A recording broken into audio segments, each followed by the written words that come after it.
My father abandoned me without knowing I was secretly working in his company, until I revealed my true identity and made him cry with one sentence. The glass door of Harrison Technologies felt heavier than usual that morning. Maybe it was the weight of what I carried in my pocket, a stock certificate proving I now own 2% of my father's company. 2% might not sound like much, but it had taken every penny I had saved over the past 3 years to buy those shares. More importantly, it was just the beginning. My name is Elizabeth Harrison, but nobody at Harrison Technologies knows that. Here, I'm just Beth Williams, the quiet woman who comes in at night to clean offices, the same woman who spent the last 3 years watching, learning, and slowly piecing together her plan.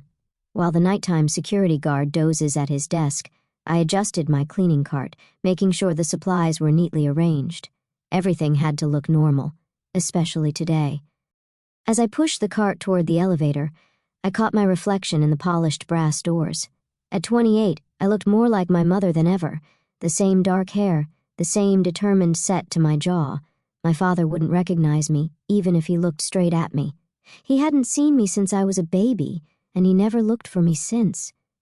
The elevator doors opened to the executive floor, and I stepped out into the familiar silence of the night shift. The floor-to-ceiling windows offered a spectacular view of the city lights, a view my father enjoyed from his corner office every day. I'd memorized every detail of that office during my late-night cleaning sessions, the vintage sailing photos on the walls, the collection of rare books he never read, and most importantly, the papers he carelessly left on his desk. "Evening, Beth," called out Jerry, the night security guard, barely looking up from his crossword puzzle. "Quiet night ahead?" I smiled and nodded, the same routine we followed for 3 years. Jerry had no idea that under my cleaner's uniform, I wore a wireless earpiece connected to my phone in my pocket. A tiny camera was ready to document anything interesting I might find on Alexander Harrison's desk tonight. "Starting with the break room tonight," I said. But I knew exactly where I'd be heading first. Harrison Technologies was about to announce a major acquisition, and I needed to know the details before making my next move. As I pushed my cart down the hall, I thought about how it all began. My mother, Sarah Williams, had been a junior accountant at Harrison Technologies 29 years ago. She'd fallen in love with a young, ambitious Alexander Harrison, who was already making a name for himself in the tech industry. The relationship had been brief but intense, until she told him she was pregnant. His response had been swift and cruel, a severance package, a non-disclosure agreement, and a clear message to disappear. My mother, young and scared, had taken the money and moved across the country. She'd raised me alone, never hiding the truth about my father but never letting it define me either. "Get an education," she'd always said. "That's something no one can take from you." I did more than that. I earned my MBA, specialized in corporate finance, and spent 5 years at one of the top investment firms in New York, all while keeping tabs on Harrison Technologies and the father who'd never wanted me. The irony wasn't lost on me. I could have walked into Harrison Technologies through the front door, resume in hand, and probably landed a decent position. But that wasn't my plan. I needed to understand the company from the ground up, to see its true inner workings, not just what was presented in board meetings and quarterly reports. I approached Alexander Harrison's office, my heart rate picking up slightly as I inserted my cleaning key into the lock. The familiar click felt different tonight, more significant, maybe because this was the first time I was entering as a shareholder, even if a minor one. The office was exactly as he left it, papers scattered across the desk, his laptop closed but not locked away, a security oversight I'd noted months ago, and a half-empty coffee cup perched precariously near the edge of his desk. I started my usual cleaning routine, but my attention was focused on the document partially hidden under a folder marked confidential. As I dusted his desk, I carefully shifted the papers so my hidden camera could capture the contents, acquisition details, just as I'd suspected. But something else caught my eye, a personal letter, handwritten on expensive stationery. My hands trembled slightly as I read the first lines. "Dear Alexander, as my health continues to decline, we need to discuss the future of Harrison Technologies." It was from Thomas Harrison, my grandfather, the founder of Harrison Technologies. I'd never met him, but I'd studied everything about him while planning my strategy. He built this company from nothing, turning a small software development firm into a tech giant. Now, at 82, he was apparently facing his mortality and questioning his son's leadership. I photographed the letter quickly, my mind already racing with the implications. If Thomas Harrison was worried about the company's future under Alexander's leadership, it could explain the rumors I'd been hearing about potential board restructuring. The sound of footsteps in the hallway made me freeze. Not Jerry's shuffling walk, these were purposeful steps accompanied by voices. I quickly returned everything to its original position and grabbed my cleaning supplies, making sure to look busy as the office door opened. "Need to handle this carefully," a male voice was saying.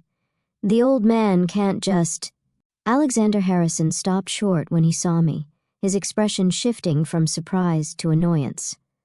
"What are you doing here?" I kept my eyes down, playing the part of the apologetic cleaner. "Sorry, sir. Just finishing up. I'll come back later." "No need," he said dismissively. "We'll be working late. Skip this office tonight."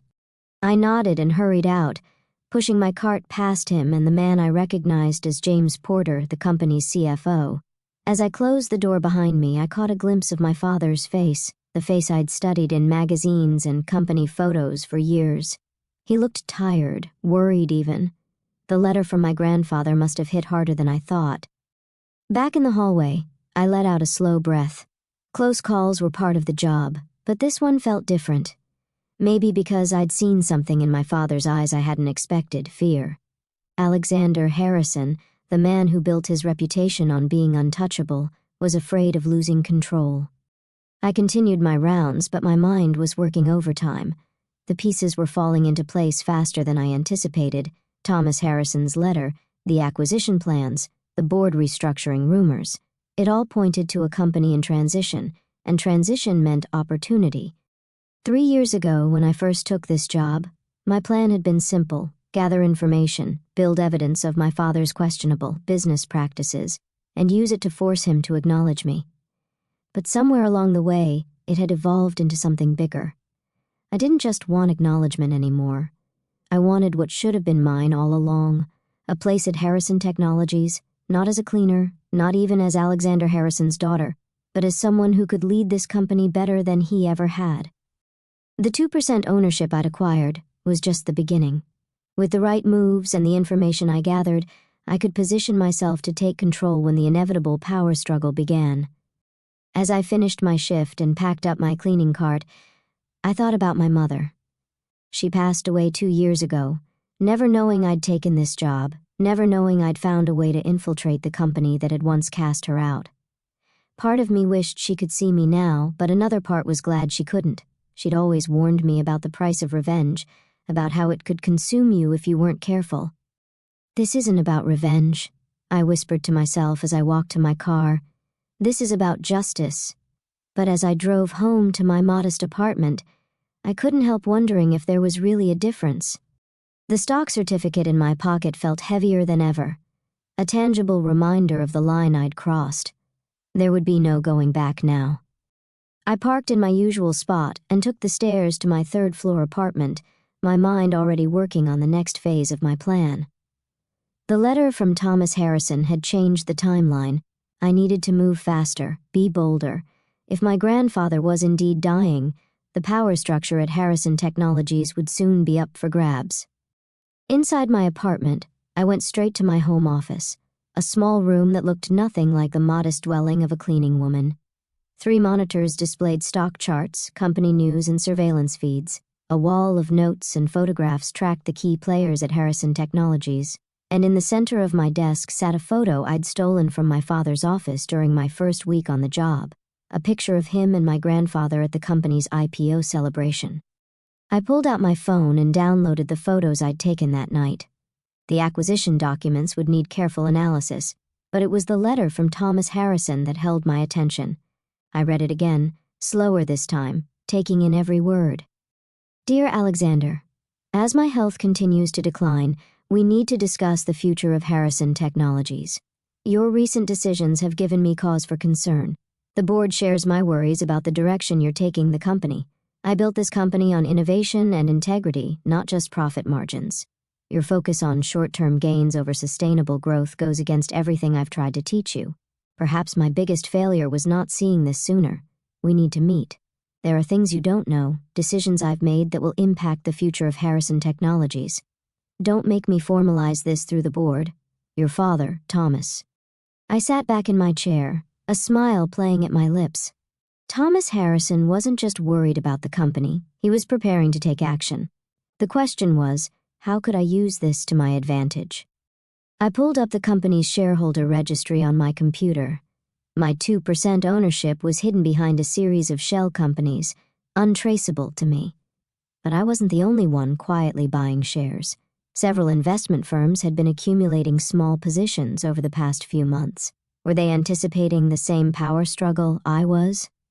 A notification popped up on my screen, an email from my contact at the SEC. Another piece of the puzzle was falling into place. Tomorrow I would take the biggest risk yet in my carefully orchestrated plan. Tomorrow I would start the process of becoming Harrison Technologies' largest independent shareholder. As I prepared for bed that night, I caught my reflection in the bathroom mirror. For a moment, I saw my mother's face again, the same determination, the same hint of sadness around the eyes. "I'm doing this for both of us, Mom," I whispered. But as I lay in bed, staring at the ceiling, I wondered if that was really true. Was I doing this for my mother's memory, for my own sense of justice, or for something else entirely? The answer, I suspected, would become clear soon enough. The next few weeks would test everything I'd worked for. My father thought he was untouchable, thought he could dismiss people from his life without consequences. He was about to learn how wrong he was.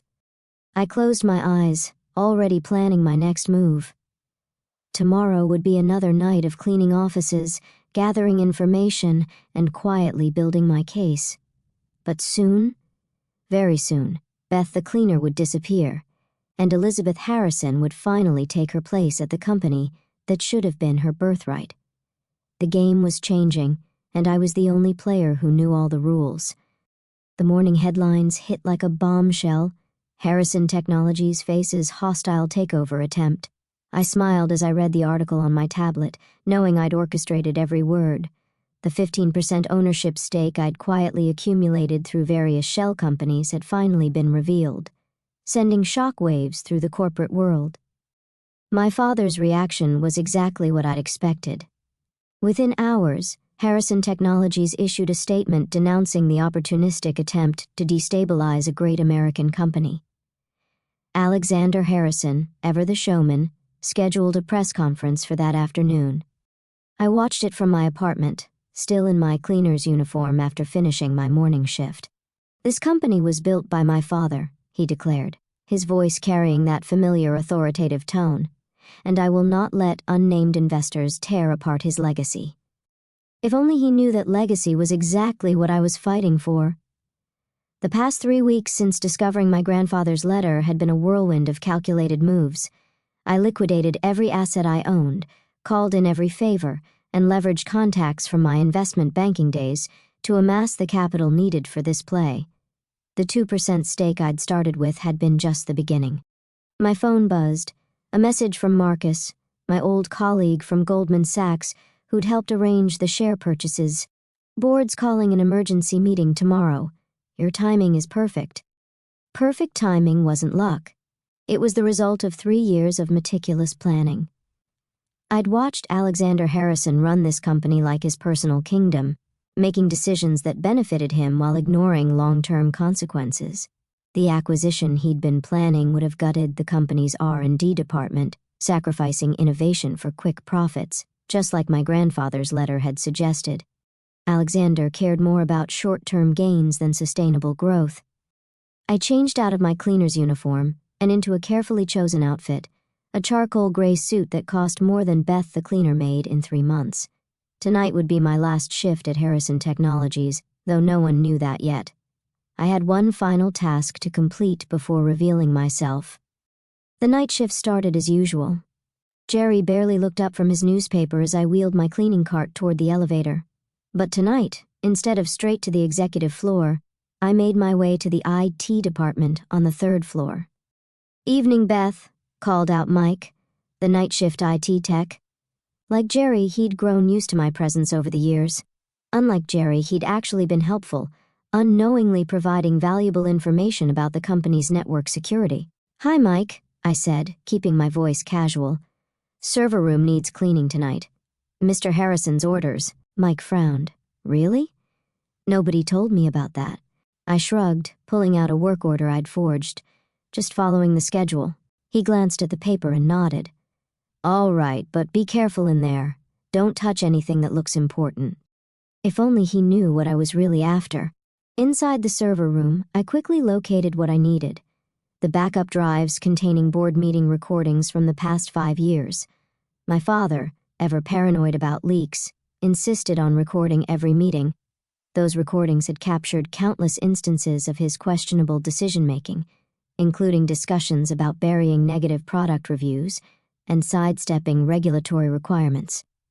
I slipped the drives into a hidden compartment in my cleaning cart, replacing them with identical ones that contained nothing but static. By the time anyone discovered the switch, it would be too late.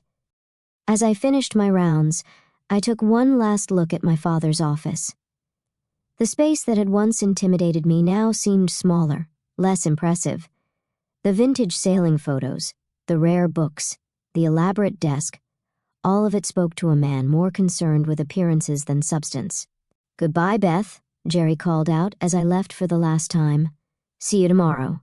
"Goodbye, Jerry," I replied softly, knowing I'd never see him again. Back home, I carefully added the stolen drives to my evidence wall. Tomorrow, everything would change. The board meeting was scheduled for 9 a.m., and I had no intention of missing it. I spent the night reviewing my presentation, making sure every detail was perfect. The hostile takeover attempt was just the opening move. Once the board saw the evidence I'd gathered, the financial mismanagement, the ethical breaches, the pattern of decisions that put personal profit above company interests, they would understand why Alexander Harrison needed to be removed. Morning came too quickly and not quickly enough. I dressed carefully in a tailored black suit, my mother's sapphire pendant around my neck. The pendant was the only piece of jewelry she kept from her time with Alexander, a gift from him during their brief relationship. She'd given it to me on my 21st birthday, saying, "Remember who you are, not just whose you are." The Harrison Technologies lobby felt different as I walked through the main entrance instead of the service entrance. A security guard at the desk didn't recognize me without my cleaner's uniform. "May I help you?" I handed him my ID, my real ID. Elizabeth Harrison, for the board meeting. His eyes widened slightly at the name, but he quickly composed himself and made a call. Within minutes, I was being escorted to the boardroom on the top floor. The room fell silent as I entered. 12 pairs of eyes turned to stare at me, but I only cared about 2. My father, standing at the head of the table, looked confused and irritated by the interruption, and my grandfather, Thomas Harrison, sitting in his wheelchair by the window, studied me with an intensity that suggested he already knew who I was. "Who are you?" Alexander demanded. "This is a private meeting." I smiled, feeling oddly calm. "My name is Elizabeth Harrison. I represent the investment group that now owns 15% of this company." I paused, letting that sink in before adding, "I'm also your daughter." The silence that followed was deafening. Alexander's face went pale, then red. "This is ridiculous," he sputtered. "Security." "I wouldn't do that," I said, pulling out a USB drive. "Not before the board sees what's on here." Thomas Harrison held up a hand, stopping the security guard who'd started toward me. "Let her speak." For the next hour, I laid out my case.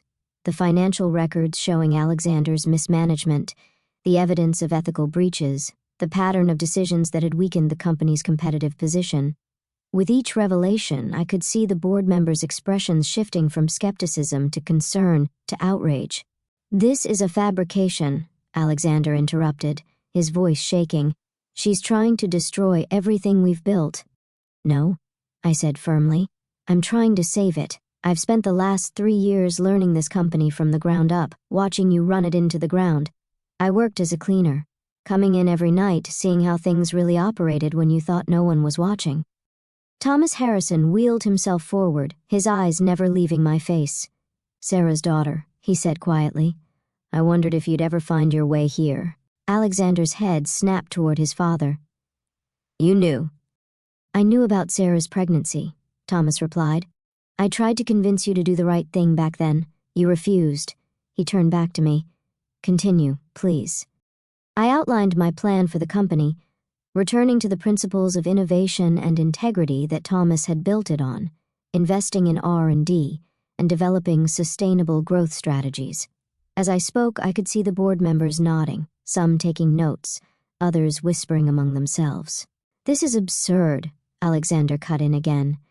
You can't seriously be considering— We're not just considering it, Thomas interrupted. We're voting on it now.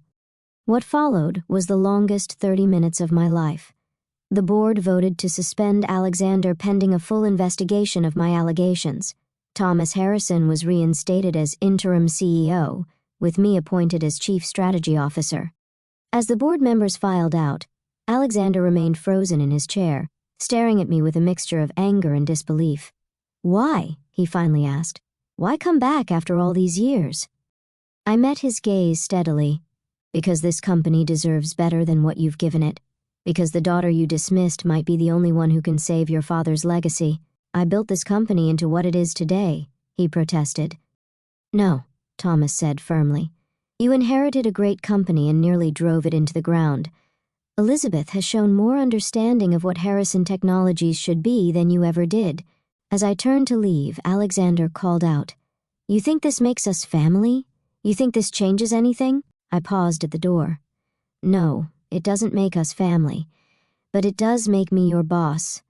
The look on his face as I walked out was something I'd remember for a long time. In the hallway, Thomas gestured for me to follow him to his private office. Once inside, he pulled out an old photograph from his desk drawer, a picture of my mother holding me as a baby. I kept track of you over the years, he said softly. Your achievements, your education. I should have done more. Why didn't you? I asked, the question I'd wondered about for years finally coming out. He sighed heavily. Pride, perhaps, or cowardice. I let Alexander's mistakes become my own. He looked up at me, his eyes clear and determined. But we can fix that now, if you're willing. I studied the man who was both stranger and grandfather. I didn't come here looking for a grandfather, I said carefully. No, he smiled. You came here to take control of a billion-dollar company, and you did it brilliantly.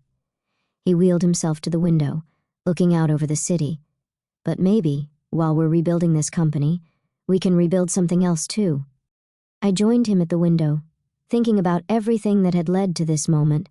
The little girl who grew up without a father, the young woman who turned rejection into determination, the cleaner who became the boss.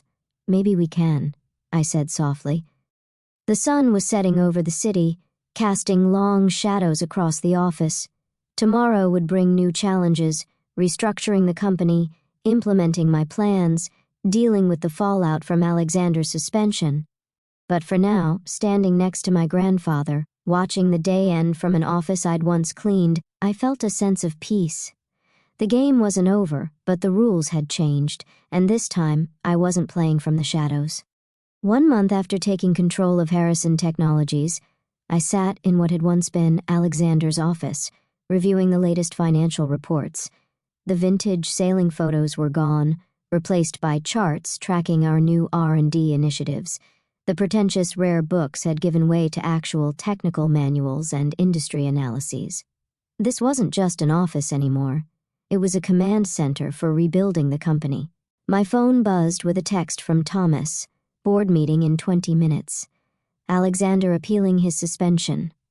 I wasn't surprised. My father had spent the past month building his case, claiming I'd obtained information illegally during my time as a cleaner. He'd hired the best lawyers money could buy, though that money was quickly running out. The board had frozen most of his assets pending the investigation. Ready? Thomas asked, wheeling himself into my office. Despite his declining health, he'd been an invaluable ally during the transition, helping me navigate the complex relationships within the company. Always, I replied, gathering my files. How many board members is he trying to sway? 3, Thomas said grimly. Morton, Chen, and Davis. They're old friends of his, worried about their own positions if all his decisions come under scrutiny. I nodded, having expected this. Then it's time to show them what I found in the server room backups. The boardroom looked exactly as it had a month ago when I'd revealed my identity, but the dynamic had shifted dramatically. Where once I had been the outsider forcing my way in, now I sat at the head of the table, Thomas at my right hand. Alexander and his lawyers sat at the far end, like supplicants before a court. "Mr. Harrison has prepared a statement," his lawyer began, but I held up my hand. "Before we hear any statements," I said, my voice carrying the authority I'd learned from years of watching my father, "I'd like to share some new information with the board." I nodded to my assistant, who distributed folders to each board member.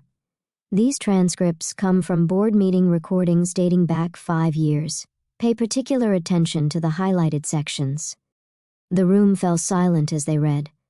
I watched their faces change as they discovered the extent of Alexander's manipulation. The backdated contracts, the buried safety reports, the systematic dismantling of the quality control processes my grandfather had put in place. "This is illegal surveillance," Alexander's lawyer protested. "These recordings were made on your client's own orders," I interrupted. "Every board meeting for the past 5 years, recorded and archived. Company policy, isn't that right, Dad?" Alexander's face had gone pale.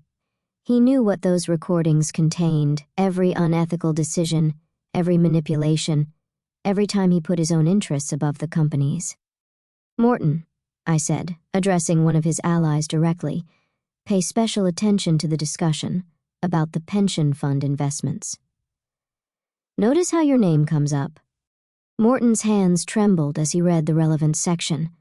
The other board members leaned over to look, and I could see the moment they understood. Alexander hadn't just betrayed the company, he'd implicated many of them in his schemes. "This is a witch hunt," Alexander said, standing up. "You're trying to destroy everything I built." "You built?" Thomas's voice cut through the room like steel. "You inherited this company when it was at its peak. You inherited a legacy of innovation, of integrity, and what did you do with it?" "I made us profitable," Alexander shot back. "I kept us competitive." "You made yourself profitable," I corrected, pulling out another document. "This analysis shows the correlation between company decisions and your personal stock trades. Notice how you always seem to sell before bad news went public or buy before positive announcements." The lawyer whispered something urgently in Alexander's ear, but he brushed him off. "You're just like your mother," he spat. "She tried to trap me too, showing up with her pregnancy test and her dreams of playing happy family." The room fell silent. I stood slowly, letting his words hang in the air. "My mother never trapped you. She loved you, believed in you. Her mistake was thinking you were capable of loving anything other than power and money. And what do you love?" he demanded. "You infiltrated this company, spied on us, manipulated your way into control." "I love what this company could be," I said firmly. "What it was meant to be. I spent 3 years cleaning these offices, watching talented people being held back by your ego. I saw innovations buried because they didn't fit your short-term profit goals. I watched you slowly kill everything my grandfather built." "Our grandfather," he corrected bitterly. "No," Thomas said quietly. "She earned the right to call me that. You lost it." The board voted unanimously to make Alexander's suspension permanent. His allies, seeing evidence of his manipulation, turned on him to save themselves. As security escorted him out, he turned to me one last time. "You think you've won?" he asked, his voice breaking. "You think you can run this company better than I did?" I met his gaze steadily. "I already am." The next few hours were a blur of paperwork and preparations. The press would need to be notified, statements prepared, markets managed. But before all that, I had one more task to complete. I went down to the lobby, where Jerry was just starting his night shift. He looked up in surprise as I approached his desk. "Miss Harrison," he said uncertainly. I guess you were Beth. I smiled, holding out an envelope. "Thank you, Jerry, for being kind to the cleaning woman who never existed." Inside the envelope was a promotion letter, head of building security, reporting directly to me. His eyes widened as he read it. "I don't understand," he said. "Why?" "Because you treated everyone with respect, regardless of their position. That's the kind of person we need here." Next, I visited Mike in IT.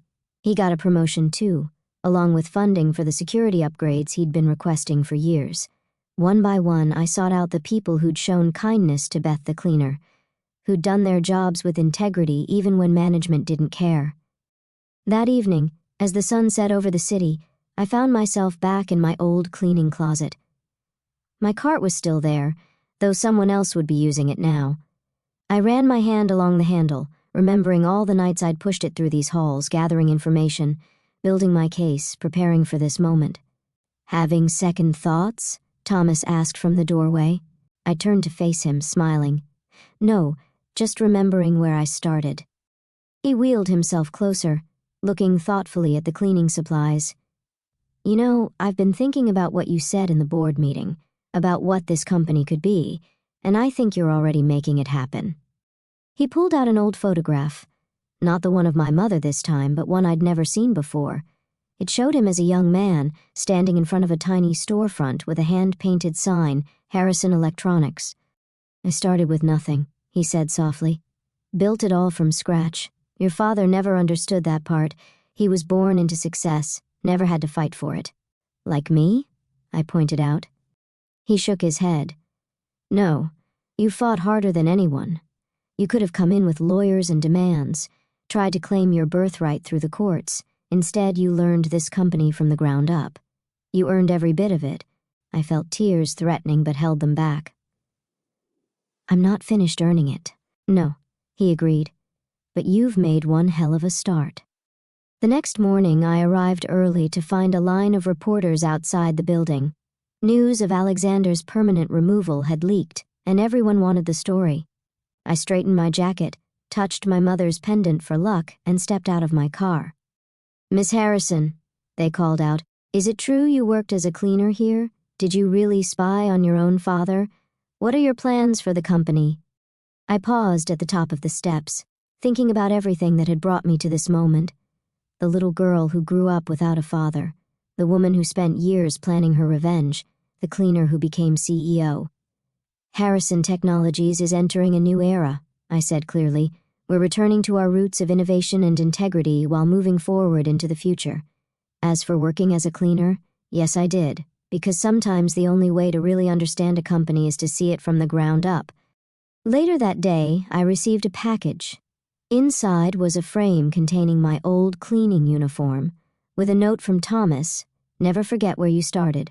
It's what makes you different from him." I hung it on my office wall, right where Alexander's sailing photos used to be, a reminder that success isn't about what you're given, but what you're willing to work for. That evening, as I worked late in my office, I caught a glimpse of the night cleaning crew starting their rounds. They moved differently now, heads held higher, more confident. Word had spread about my story, and suddenly the invisible workers weren't so invisible anymore.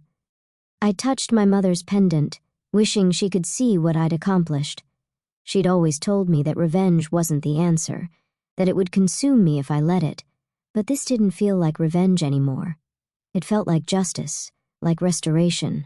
My phone buzzed, a message from Alexander's lawyer. He wanted to meet to discuss terms. I deleted it without responding. There was nothing left to discuss. The past was the past, and I had a company to run. As night fell over the city, I stood at my office window, looking out at the lights below.